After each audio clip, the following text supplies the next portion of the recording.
Hello friends, welcome back to my channel pharmacist सभी। कैसे हैं आप सभी? I hope you all are doing good. तो आज की इस वीडियो में हम बात करने वाले हैं ऑफ्लॉक्सासिन एंड ऑर्निडाजोल के बारे में कि ये दोनों कॉम्बिनेशन में आने के बाद क्या क्या असर दिखाती हैं, इसके क्या क्या बेनिफिट्स आपको देखने को मिल सकते हैं, इसको लेते समय आपको क्या क्या सावधानियां बरतनी चाहिए और इसकी कितनी डोज आपको लेनी चाहिए और इसको लेते समय आपको क्या क्या साइड इफेक्ट्स देखने को मिल सकते हैं। तो इन सभी के बारे में आज हम डिटेल में डिस्कस करने वाले हैं। ऑफ्लॉक्सासिन एंड ऑर्निडाजोल दोनों ही एंटीबायोटिक्स होती हैं। इन दोनों को कॉम्बिनेशन में यूज किया जाता है। इन दोनों को basically bacterial infection, parasitic infection, इसके अलावा अगर आपको लूज मोशन है या डायरिया हो गया है उसके ट्रीटमेंट में इसको यूज किया जाता है। इसके अलावा अगर आपको कोई भी गैस्ट्रोइंटेस्टाइनल इन्फेक्शन है, कोई भी लंग से रिलेटेड इन्फेक्शन है, अगर आपको यूरिनरी इन्फेक्शन है तो इन सभी के ट्रीटमेंट में भी इसको यूज किया जाता है। ज्यादातर इसको बैक्टीरियल इन्फेक्शन और पैरासाइटिक इन्फेक्शन होने की वजह से अगर हमारा पेट खराब हो जाता है, लूज मोशन होते हैं या डायरिया होता है तो उसके ट्रीटमेंट में इसको यूज किया जाता है।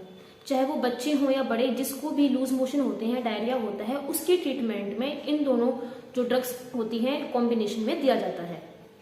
अब बात करें कि ये दोनों काम कैसे करती हैं। तो ऑफ्लॉक्सासिन जो होती है वो जो हमारे हार्मफुल बैक्टीरिया होते हैं, इन्फेक्शन करने वाले बैक्टीरिया होते हैं, उनकी ग्रोथ को रोकती है, उनको डिवाइड होने से रोकती है और उनको किल करने का काम करती है।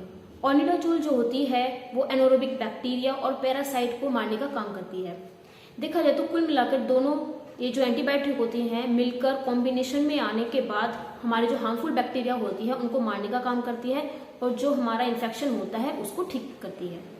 मार्केट में आपको काफी सारे फॉर्म्स में देखने को मिल सकते हैं, जैसे कि टैबलेट के फॉर्म में, कैप्सूल, सस्पेंशन, सिरप, ड्रॉप्स, इन सभी फॉर्म्स में आप मार्केट से इसको परचेज कर सकते हैं। अब अगर इसकी डोज की बात करें तो ऑर्निडाजोल और ऑफ्लॉक्सासिन की जो टैबलेट्स होती हैं वो हम दिन में मैक्सिमम 2 टैबलेट्स ले सकते हैं।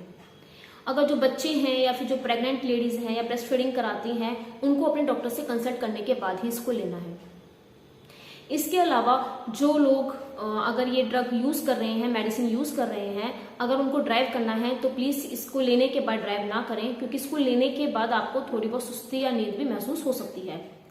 इसके साथ साथ जो लोग अगर अल्कोहल कंज्यूम करते हैं तो अल्कोहल के साथ इसको बिल्कुल भी नहीं लेना है, क्योंकि उससे आपका जो स्टमक है वो खराब हो सकता है और आपको काफी सारी प्रॉब्लम भी हो सकती है। अगर इसकी साइड इफेक्ट्स की बात करें तो ऐसे कुछ खास इसके साइड इफेक्ट्स होते नहीं है, लेकिन अगर आप इसकी डोज ज्यादा लेते हैं, जितनी आपको रिकमेंड की जाती है उससे ज्यादा अगर आप डोज लेते हैं, अगर आपको ओवर डोज होती है तो डेफिनेटली आपको कुछ साइड इफेक्ट्स को देखने को मिल सकते हैं, जैसे कि आपको headache, nausea, vomiting, stomach upset, itching, ऐसे कुछ साइड इफेक्ट्स आपको देखने को मिल सकते हैं। लेकिन जिनको नॉर्मल साइड इफेक्ट्स अगर दिखते हैं तो बाद में टाइम के साथ साथ आपके सारे साइड इफेक्ट्स चले जाते हैं, लेकिन फिर भी अगर आपके साइड इफेक्ट्स बने रहते हैं तो उस केस में आपको अपने डॉक्टर से कंसल्ट करना है।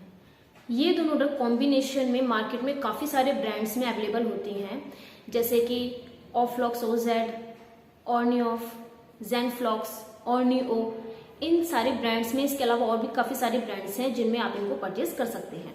अगर आप पहले से एपिलेप्सी के पेशेंट हैं, आपका लो लेवल पोटेशियम है, आपको कोई भी नर्वस या मसल प्रॉब्लम्स हैं, अगर आपको कोई भी ब्रेन ट्यूमर है, इसके अलावा अगर आपको कोई भी किडनी, लीवर या हार्ट से रिलेटेड कोई भी डिसीज है तो उन लोगों को इसको नहीं लेना है। अगर लेते भी हैं तो डॉक्टर से कंसल्ट करने के बाद ही इसको लेना है। ध्यान रहे इसको लेते समय हमें दूध यूज नहीं करना है और कोई भी डेयरी प्रोडक्ट का भी यूज हमें नहीं करना है। अगर आप पहले से कोई भी मेडिसिन यूज कर रहे हैं या कोई भी विटामिन या सप्लीमेंट्स आप यूज कर रहे हैं, जैसे कि अगर आप कोई पेन किलर, एस्प्रिन, आइबुप्रोफेन, इसके अलावा कोई भी दूसरी एंटीबायोटिक्स अगर आप यूज कर रहे हैं, कोई भी कॉर्टिकोस्टेरॉइड्स या डायरेटिक्स ड्रग्स अगर आप पहले से यूज कर रहे हैं तो उस केस में आपको अपने डॉक्टर से कंसल्ट करने के बाद इसको यूज करना है। अगर आप ऐसी कोई भी मेडिसिन पहले से यूज नहीं कर रहे हैं तो आप इजीली इसको यूज कर सकते हैं, क्योंकि अगर आप इन सभी मेडिसिन के साथ इन दोनों कॉम्बिनेशन वाली ड्रग्स को यूज करते हैं तो उससे आपको काफी सारे साइड इफेक्ट्स देखने को मिल सकते हैं, आपकी बॉडी को भी काफी सारा नुकसान हो सकता है। तो ये थी बात ऑफ्लॉक्सासिन और ऑर्निडाजोल के बारे में। आपको इन्फॉर्मेशन कैसी लगी? अगर अच्छी लगी हो तो प्लीज लाइक जरूर कीजिए, और अगर आप चैनल पर नए हैं तो मेरे चैनल को सब्सक्राइब करना बिल्कुल ना भूलें, क्योंकि ऐसी ही useful informative videos time to time मैं आप सभी के साथ शेयर करती रहती हूँ। जिससे आप सभी से ये इन्फॉर्मेशन मिस ना हो, तो चैनल को जरूर सब्सक्राइब कीजिए और अपने फ्रेंड्स और फैमिली के साथ भी शेयर करना ना भूलें। तो चलिए फिर मिलते हैं नेक्स्ट वीडियो में ऐसे ही इंफॉर्मेटिव वीडियोस के साथ। तब तक के लिए thank you and take care of yourself.